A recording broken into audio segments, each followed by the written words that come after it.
ఉగ్ర లింకుల కేసులో దర్యాప్తు ఏజెన్సీల దూకుడు కొనసాగుతోంది. ఉగ్ర కుట్రలో అరెస్టైన సిరాజ్ సమీర్ల విచారణలో కీలక విషయాలు వెలుగులోకి వస్తున్నాయి.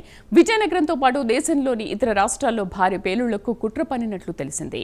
వీరిలా దేశంలో ఎంతమంది ఉన్నారు, ఎక్కడెక్కడ పేలుళ్లకు కుట్ర పన్నారు అనే దానిపై అధికారులు ఆరా తీస్తున్నారు. ఉగ్రవాదులతో లింకులు ఉన్నాయన్న అనుమానంతో ఎన్ఐఏ దేశంలోని 7 రాష్ట్రాల్లో 15 చోట్ల దాడులు నిర్వహించింది. ఢిల్లీ, హర్యానా, పశ్చిమ బెంగాల్, యూపీ, మహారాష్ట్ర, రాజస్థాన్, అస్సాం సహా పలు రాష్ట్రాల్లో దాడులు జరిపింది.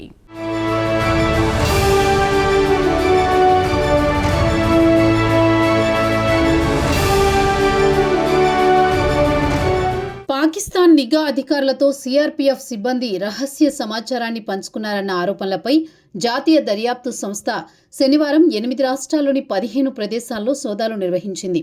మోతీ రామ్జాట్ అనే జవాన్ను ఇటీవల సర్వీస్ నుంచి తొలగించిన విషయం తెలిసిందే. ప్రస్తుతం మోతీ రామ్ ఎన్ఐఏ కస్టడీలో ఉన్నాడు. ఢిల్లీ, మహారాష్ట్ర, హర్యానా, ఉత్తరప్రదేశ్, రాజస్థాన్, ఛత్తీస్గఢ్, అస్సాం, పశ్చిమ బెంగాల్ రాష్ట్రాల్లో ఎన్ఐఏ బృందాలు శనివారం సోదాలు నిర్వహించాయి. భారత వ్యతిరేక ఉగ్రవాద కుట్రలో భాగంగా పాకిస్తాన్ కేంద్రంగా పనిచేస్తున్న కార్యకర్తలు నిర్వహిస్తున్న గూఢచర్యం రాకెట్కు సంబంధించి ఆధారాల కోసం తనిఖీలు నిర్వహించినట్టు తెలుస్తోంది. సున్నితమైన సమాచారాన్ని అందజేస్తున్న మోతీరామ్ అరెస్టు తర్వాత ఎన్ఐఏ మే 20న కేసు నమోదు చేసింది. జాతీయ భద్రతకు సంబంధించిన రహస్య సమాచారాన్ని లీక్ చేయగా దానికి బదులుగా భారతదేశంలోని వివిధ మార్గాల ద్వారా డబ్బులు తీసుకున్నట్టు ఆరోపణలున్నాయి. బిఎన్ఎస్ పలు సెక్షన్ల కింద కేసు నమోదు చేసి దర్యాప్తు చేపడుతోంది.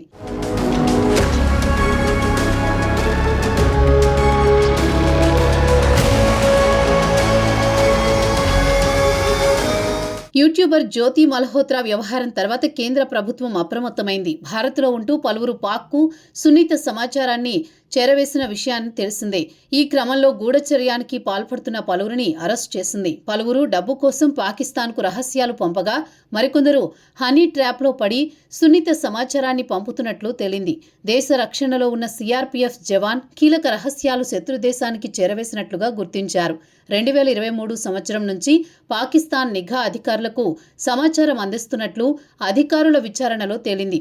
వివిధ మార్గాల ద్వారా డబ్బు అందుకున్నట్టు ఏజెన్సీ గుర్తించింది. ఎన్ఐఏ బృందం మొదట ఢిల్లీలో మోతీరామ్ను అదుపులోకి తీసుకుని అరెస్ట్ చేసింది. ప్రస్తుతం మోతీరామ్ ఏం సమాచారాన్ని పాకిస్తాన్కు చేరవేశాడన్న కోణంలో అధికారులు విచారిస్తున్నారు.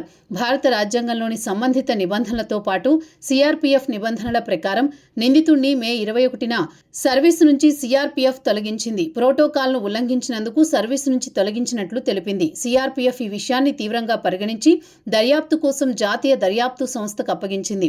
ప్రస్తుతం మోతీరామ్కు ఎవరితో సంబంధాలున్నాయని, ఎలాంటి సమాచారాన్ని అందజేశాడు, ప్రతిఫలంగా ఏం తీసుకున్నాడు అనే కోణంలో ఎన్ఐఏ విచారణ జరుపుతోంది.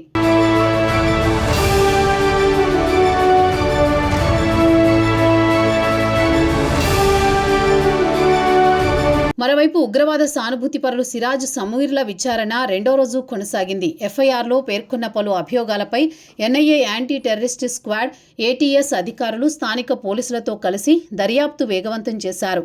సిరాజ్ సమీర్ల ద్వారా విజయనగరం, ఇతర రాష్ట్రాల్లో భారీ పేలుళ్లకు కుట్ర పన్నినట్లు ఉగ్ర సంస్థలు వారిని ప్రేరేపించినట్లు విచారణలో నిర్ధారణకు వచ్చింది. సిరాజ్ కుటుంబ సభ్యుల కదలికలపైన దర్యాప్తు సంస్థలు గట్టి నిఘా ఉంచాయి. సిరాజ్ బ్యాంకు ఖాతాల్లో భారీగా నగదును గుర్తించారు. కేసు నేపథ్యంలో సిరాజ్ బ్యాంక్ ఖాతాలను సీజ్ చేశారు. ఏఎస్ఐగా పనిచేస్తున్న సిరాజ్ తండ్రితో పాటు కుటుంబ సభ్యుల కదలికలపై దర్యాప్తు సంస్థలు మరింత నిఘా పెట్టాయి. సిరాజ్కు చెందిన డీసీసీబీ బ్యాంకు ఖాతాలో భారీగా నగదు జమ అయినట్లు నిర్ధారణకు వచ్చింది. ఎన్ఐఏ సిరాజ్ తండ్రి పేరుతో డీసీసీబీలో ఉన్న లాకర్ను కేసులో దర్యాప్తు కొనసాగుతుండటంతో తెరిచేందుకు ప్రయత్నం చేసినప్పటికీ అది కుదరదని సీజ్ చేయడం జరిగిందని బ్యాంకు అధికారులు స్పష్టం చేశారు. ఈ ఖాతాలో సుమారు 42 లక్షల వరకు నగదు జమ అయినట్లు అధికారులు గుర్తించారు. సిరాజ్ తండ్రి ఏఎస్ఐగా పనిచేస్తుండగా సిరాజ్ సోదరుడు కానిస్టేబుల్గా పనిచేస్తున్నాడు. దీంతో వీరి కదలికలపై దర్యాప్తు సంస్థలు పూర్తి స్థాయిలో నిఘా పెట్టాయి. సిరాజ్ ఖాతాలో డబ్బు ఎక్కడి నుంచి వచ్చింది, ఎవరు జమ చేశారు అనే దానిపై దర్యాప్తు ఏజెన్సీలు దృష్టి సారించాయి.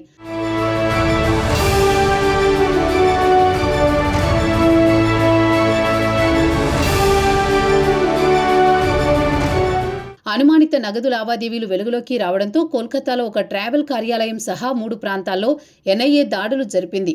3 సార్లు ఈ ట్రావెల్ సంస్థ నుంచి అనుమానాస్పద నగదు బదిలీ లావాదేవీలు జరిగినట్లు అధికారులు గుర్తించారు. దీంతో దాని యజమాని మహమ్మద్ మసూద్ ఆలంకు సమన్లు జారీ చేసినట్లు సోమవారం తమ ముందు హాజరు కావాలని ఆదేశాలు జారీ చేశారు.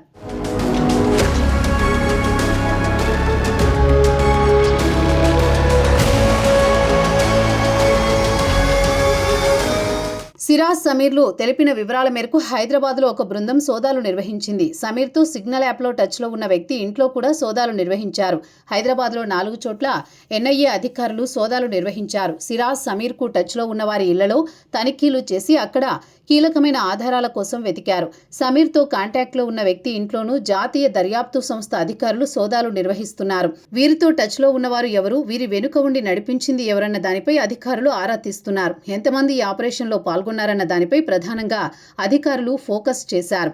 ఈ మొత్తం ఉగ్ర కేసులో మరికొందరిని అదుపులోకి తీసుకుని ప్రశ్నించే అవకాశాలు స్పష్టంగా కనిపిస్తున్నాయి. పేలుళ్లకు కుట్ర చేస్తున్నారనే సమాచారంతో ఎన్ఐఏ అధికారులు వరంగల్లో పలుచోట్ల సోదాలు నిర్వహించారు. విజయనగరానికి చెందిన సిరాజ్, హైదరాబాద్కు చెందిన సమీర్ మరో 20 మందితో సోషల్ మీడియాలో గ్రూపు ఏర్పాటు చేసినట్లు ఎన్ఐఏ గుర్తించింది. సౌదీలో ఉంటున్న అబూ ముసబ్తో వీరు కాంటాక్ట్లో ఉన్నట్లు గుర్తించారు. వీరంతా సోషల్ మీడియా గ్రూపులో తరచూ మాట్లాడుకోవడం చేశారు. సిరాజ్ను విచారించే క్రమంలో సోషల్ మీడియా గ్రూపులో వరంగల్కు చెందిన పరహన్ సభ్యుడిగా ఉన్నట్టుగా ఎన్ఐఏ బృందం దృష్టికి వచ్చింది.